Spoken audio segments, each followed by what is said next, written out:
Bonjour à tous et bienvenue sur la chaîne de Fouini. Les amis, aujourd'hui on va parler de deux boxeurs, Anthony Joshua et Tony Yoka. Pourquoi j'ai sélectionné ces deux boxeurs? Puisque ces deux boxeurs sont extrêmement sous le feu des projecteurs.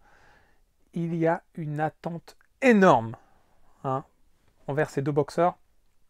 On va évoquer tout ça dans cette vidéo. Tony Yoka en France, une attente extrémiste même, je dirais, des supporters de Tony Yoka, au point qu'ils se délocalisent en permanence, États-Unis, Angleterre. Une pression. Pourquoi? On va y venir. Anthony Joshua, énorme pression, il est attendu à tous les coins de rue. On décortique chacune de ses actions, chacun de ses gestes, chacune de ses paroles, sa façon de boxer, etc. Pourquoi ces deux individus ces deux boxeurs sont-ils autant mis en avant? Mais il y a une raison. Il y a une raison, évidemment, à tout ça. Commençons par Tony Yoka. Tony Yoka, champion olympique de boxe des poids lourds, les gars. Vous en connaissez beaucoup des Français champions olympiques de boxe poids lourds.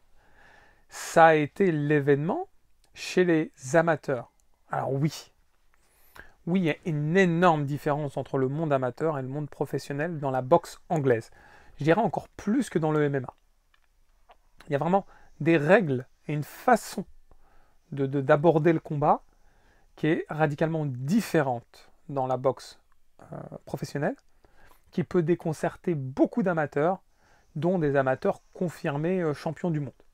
C'est extrêmement fréquent de voir des très bons amateurs devenir des très moyens professionnels. Par contre, évidemment, ça arrive que des très bons amateurs deviennent d'excellents professionnels. Et évidemment, cette transmission, elle est observée, décortiquée, analysée. Et quand on est dans un pays comme la France, où ça arrive extrêmement rarement d'avoir un boxeur qui ressort champion olympique, il est forcément mis sous le feu des projecteurs. Et quand ce boxeur, c'est Tony Yoka, qui quand même a parlé, qui parle, moi lui je le bats, là il fait le show comme beaucoup font le show, un peu à l'américaine, d'ailleurs c'est peut-être pour ça qu'il s'est expatrié aux États-Unis pendant un certain temps, ça rajoute indirectement, il s'est rajouté lui-même indirectement une pression. Je pense qu'à ce moment-là des faits, il n'avait pas conscience de la pression que cela pouvait, du caractère oppressant de la situation. Les Français aiment la boxe. Quoi qu'on dise, la boxe anglaise, elle est extrêmement appréciée en France. Et le MMA, de plus en plus, ça émerge. Donc il y a des gros consommateurs de boxe, des puristes, des mecs qui décortiquent ça toute la journée. Moi je ne me prétends pas puriste, parce qu'il y a des choses que je ne connais pas. Évidemment, mais par contre, je suis le mec méticuleux qui décortique chaque chose, qui a analysé des millions de matchs de boxe, etc.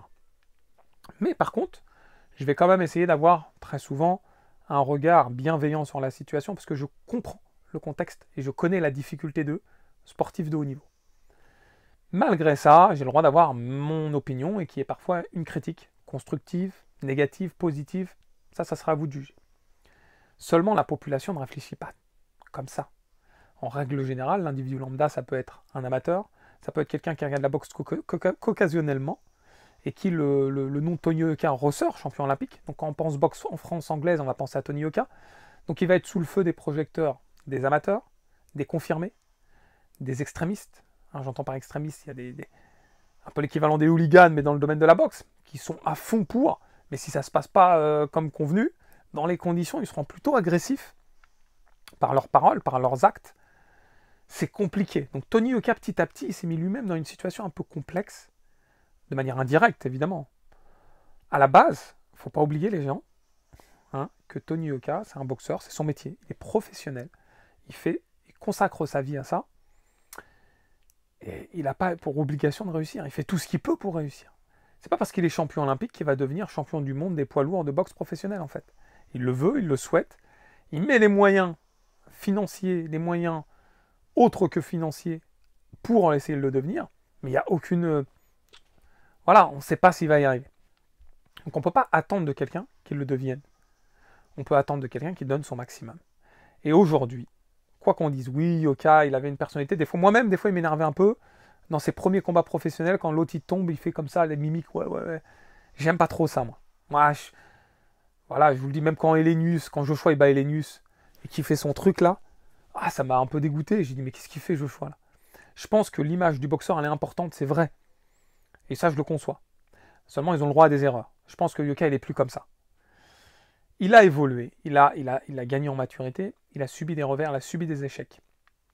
Mais tout ça, toute cette construction, a mis dans les mœurs, dans les esprits de chacun, on va dire un ressentiment envers Tony Yoka. C'est une personne qui est observée, c'est une personne qui est parfois mal aimée. Il doit faire beaucoup plus que les autres boxeurs pour pouvoir espérer avoir la gratitude d'eux. C'est ça qui est complexe en fait. À tel point qu'à un moment donné, il a dû se dire fuck, laissez tomber les gars. La France là, c'est bon, je m'en éloigne. Il y a trop d'oppression, trop de stress. Pourtant, franchement les gars, il voulait combattre en France. Il a signé avec Canal+, il est venu dans des salles françaises, etc. Ça lui tenait à cœur. À un moment donné, il s'est dit stop. Là, il est parti en Angleterre. Il veut se reconstruire. Partir de zéro, en fait. En soi, au début, j'étais vraiment sceptique. Je ne vous cache pas. Parce que je veux voir Yoka sous la lumière. Je veux voir Yoka affronter des boxeurs de qualité, etc. Mais là, c'était trop. 3 défaites d'affilée, ça a été trop. La première, c'est une vraie défaite contre Bacolé. Même un autre Yoka aurait eu extrêmement du mal. Les 2 autres, ce sont des défaites liées à la première. Perdu, il perd confiance, il a le stress, on sent un Yoka fuyant, on sent un Yoka qui n'est pas sûr de lui. Et je pense que ça a été l'accumulation. Donc il s'est dit, qu'est-ce que je dois faire? Arrêter? Je suis encore jeune. Je n'ai pas du tout prouvé ce que j'étais capable de faire. Je n'ai pas réussi à mettre en place ce que j'aurais souhaité mettre en place. Donc, quand on a une sensation de frustration et d'inabouti, on se doit de tenter autre chose pour y arriver. Donc moi, je peux que saluer le courage de Yoka de s'expatrier en Angleterre, de repartir à zéro, de changer sa condition physique, de changer son physique, de changer sa boxe, d'affronter des journeyman pour pouvoir se positionner, déstresser, un travail spirituel également, d'essayer de s'entourer d'une équipe conséquente, d'un entraîneur conséquent, d'un promoteur conséquent. Tout ça, c'est du taf. Et quand il ne fait pas des gros matchs, quand il affronte des journeyman, il perd de l'argent. Il n'y a pas de public, il n'y a pas les sponsors, il n'y a pas toutes les pubs autour, il n'y a pas tout le blabla, il perd de l'argent. Donc là, aujourd'hui, Yoka, et gardez-le en tête, je ne connais pas Yoka, on ne se parle pas, hein, ça je vous le dis, hein. C'est une analyse que je fais en tant que fan du boxeur. Voilà. Il doit rendre à son public, ça c'est vrai. Ça me stresse, ça m'énerve de ne pas pouvoir vivre les événements et de ne pas pouvoir vraiment comprendre ce qui se passe. Mais je me dis, je suis patient. Parce que s'il fait ça, c'est pour se reconstruire et à un moment donné, il va revenir au devant de la scène. C'est l'objectif en tout cas. Mais s'il s'en sent le besoin, puisqu'il a déjà essayé plein de choses, il faut qu'il teste encore une nouvelle chose. Donc on ne peut pas lui jeter la pierre en fait. C'est trop facile. Quand un boxeur il est déjà bas et encore au plus bas, soit on l'aide à remonter la pente en le soutenant, soit on ne veut pas s'en mêler et on reste à distance. Mais on ne va pas le piétiner. Il n'y a aucun intérêt à le faire. Et généralement, les gens qui le critiquent, il y en a qui disent c'est un gros bidon, il ne sait rien faire, etc. Je pense qu'il faut relativiser toujours les propos. Vous voyez, quand il y a un mec qui fait... quand je regarde la finale du 10 000, et je vois Gracie finit dernier, par exemple, je me dis... Alors, il n'a pas fini dernier, mais imaginons. Il finit dernier, je me dis pas Gracie, c'est un bidon. Parce que Gracie, il est en finale des Jeux Olympiques. Donc je me dis, Gracie, il a raté sa course par rapport à ce qu'il est capable de faire. Mais Gracie, c'est un monstre. Voilà. Qui, aujourd'hui, va courir en sub 13 un 10 000. Et bien Yoka, c'est un peu la même analogie. Il faut être franc. Qui, aujourd'hui, va tenir la distance contre Martin Bacolé. Qui, aujourd'hui, va réussir à être champion olympique. En affrontant Joe Joyce, etc. Voilà, quelqu'un qui est monstrueux dans son domaine. Mais évidemment, quand on réunit les monstrueux, il y en a qui sont plus que d'autres, donc Yoka paraît d'un coup un enfant face à eux. Mais il faut relativiser, il n'est pas bidon. Arrêtez les délires là, les gars. Je suis désolé, moi, même si Yoka il maigrit, il vient à mon poids, on me met sur un ring face à lui, je tiens pas un round. Je pense qu'à un moment donné, il faut arrêter d'avoir des propos agressifs. On peut avoir des propos négatifs, constructifs, ça je les valide à 100%. Mais agressif, ça n'apporte rien au boxeur, surtout si on veut le revoir émerger. Ça ne va pas l'aider à sortir la tête de l'eau, en fait. Si au jour d'aujourd'hui, vous voulez voir Yoka ressortir la tête de l'eau, il va falloir agir en conséquence pour lui donner envie de revenir. Lui donner envie de revenir dans des conditions saines pour qu'il puisse pratiquer une boxe saine sans stress. Parlons maintenant de Anthony Joshua. C'est encore à une échelle beaucoup plus drastique. Parce qu'Anthony Joshua, il est aussi champion olympique. Anthony Joshua, donc alors c'est une époque décalée par rapport à Tony Yoka, mais il est champion olympique en ayant battu des cadors. Et ensuite, il a eu une carrière professionnelle en Angleterre. L'Angleterre, pays de la boxe anglaise quand même, depuis un certain temps. Donc il y a de la concurrence. Il y a une sacrée concurrence. Il a réussi à émerger. Il a réussi à devenir champion du monde de boxe. Il a réussi à battre Klitschko, qui était certes en fin de carrière, mais il a réussi. Il a réussi à avoir une belle envolée. Et du coup, on a mis Anthony Joshua dans une sphère. Dans une sphère pour pouvoir le protéger indirectement, donc son promoteur, son camp, etc. son clan, pardon. On réussit à le faire, à lui construire une image marketing. Quand on voit Anthony Joshua, on voit un boxeur bienveillant, respectueux, un beau gosse, bodybuildé, qui s'exprime bien, qui est porteur de marque, donc qui transmet l'envie d'eux. Donc il est vendeur. Tant qu'il conserve ses ceintures, tant qu'il conserve ce statut de champion du monde, etc., il continue à vendre, certes, dans l'esprit des gens, mais il continue. Ça a généré des tensions. Ça a généré de la jalousie. Est-ce qu'ils ont raison ou pas? C'est discutable, parce que oui, il a été dans une bulle, qu'il a évité d'affronter quelques champions, qui auront peut-être pu l'éteindre assez tôt. Mais c'est le jeu, comme on dirait ma petite Lucette, c'est le jeu. La boxe, c'est pas d'aujourd'hui qui a ce concept de promotion. Ça fait longtemps qu'on choisit les adversaires. Des fois, ils abandonnent les ceintures pour éviter d'affronter lui parce qu'ils ont plus de chances contre lui pour la récupérer derrière. C'est du business, les gars. On ne peut pas jeter la pierre à Anthony Joshua d'être dans ce business qui est existant depuis la nuit des temps, en fait. Moi, j'ai jamais été à lui jeter la pierre. J'ai le droit de m'exprimer en disant c'est dommage, j'aurais aimé le voir contre lui. Je me fais de l'utopie, des fois des combats de rêve, ce qu'on veut, mais en se mettant à sa place, on aurait certainement tous agi de la même façon. Du coup, il y a les malveillants qui veulent la défaite de Joshua au plus vite.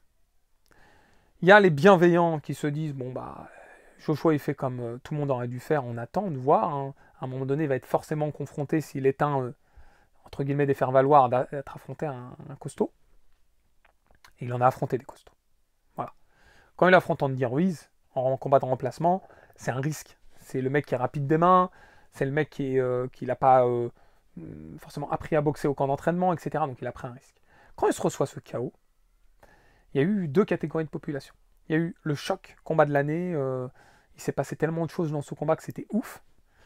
Et parmi eux, des gens bien contents d'avoir vu Joshua KO.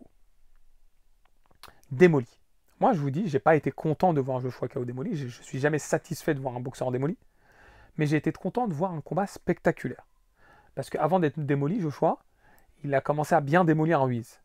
Et après, il s'est précipité. Bon, c'est ce qui s'est passé. Mais le combat, ça a été un beau spectacle, quoi qu'on dise.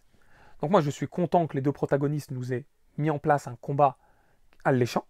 Par contre, je ne suis pas satisfait de la tournure dramatique de la situation. Traumatisme crânien pour...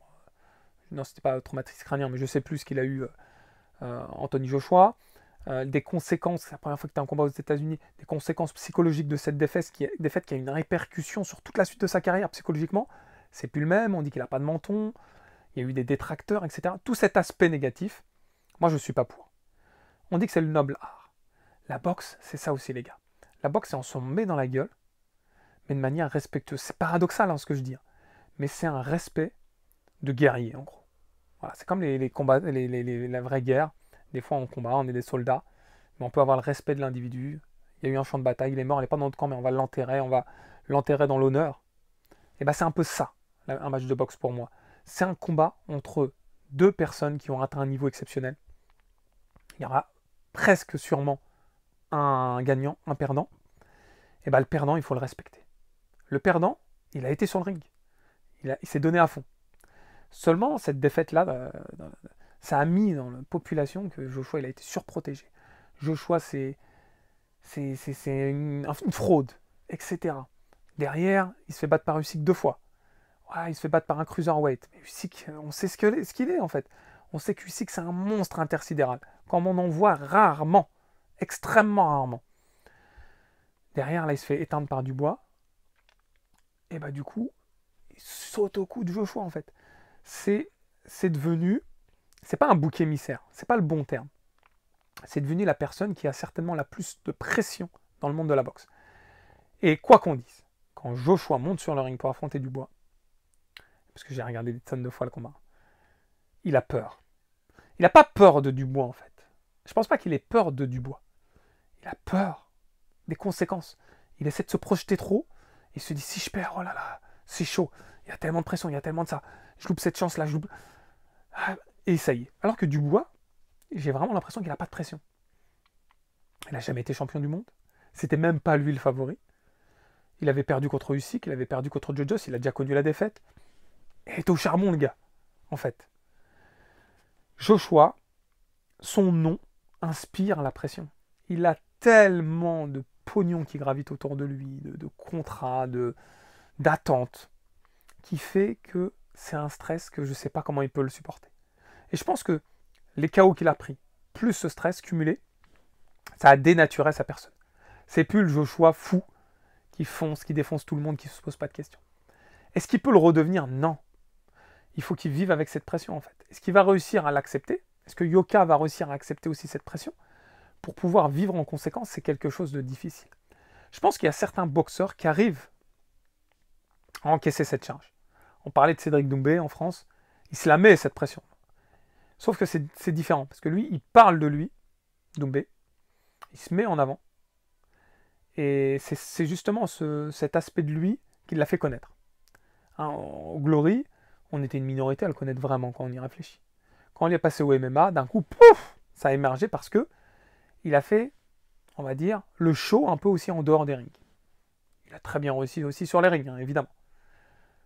Joshua, lui, il n'a pas fait le show en dehors des rings. C'est ses performances, son parcours, qui l'a positionné ainsi. Et on va dire peut-être la jalousie de beaucoup. Encore une fois, je prends des pinces quand je dis ça. Qui lui ont mis dans une situation où tout le monde l'attend au tournant. Les boxeurs, les promoteurs, les fans, les anti-fans, les haters, tout le monde l'attend au tournant en fait. Aujourd'hui, ces deux boxeurs, je pense que c'est certainement eux qui ont le plus la pression. Usyk lui-même, qui est champion du monde, etc., on ne lui met pas autant de pression. On ne parle pas trop de lui, on ne parle pas de lui en tant que détracteur, etc. Pourtant, c'est lui l'invaincu. C'est lui qui a battu Fury, c'est lui qui a battu Joshua, c'est lui qui a battu Dubois. Hein, vous comprenez? C'est pourquoi Yoka et Joshua. Alors, je vais donner mes arguments. J'attends les vôtres. J'attends de savoir si voilà, vous avez le même ressenti que moi. Que même quand Joshua était champion, il y avait beaucoup qui critiquaient. Quand Yoka a commencé sa carrière professionnelle, il critiquait également ses choix de combattants, etc. À un moment donné, je comprends, je me mets à la place des boxeurs. Et c'est dur, les gars. On a beau être professionnel, on n'est pas des machines. Ça, c'est... On a beau faire 120 kilos de muscles, ça ne change rien à la psychologie. Le mental, dans le sport, les gars, c'est énorme. Évidemment, il y a la condition physique, il y a les automatismes, il y a les gammes, etc., qu'on répète en permanence. C'est énorme aussi. Mais le mental, quand il y en a deux champions qui sont quasiment au même niveau, c'est ça qui fera la différence. Voilà les amis, ça me tenait à cœur de faire cette vidéo pour deux boxeurs que j'apprécie et dont je souhaite le meilleur. Je leur souhaite à tous les deux une fin heureuse dans leur sport et leur métier du coup. Voilà les amis, en tout cas j'espère que vous avez passé un bon moment en ma compagnie. Si c'est le cas, n'oubliez pas le pouce qui fait plaisir et si ce n'est pas déjà fait de vous abonner à la chaîne. Dans tous les cas les amis, je vous dis à très vite. Ciao ciao.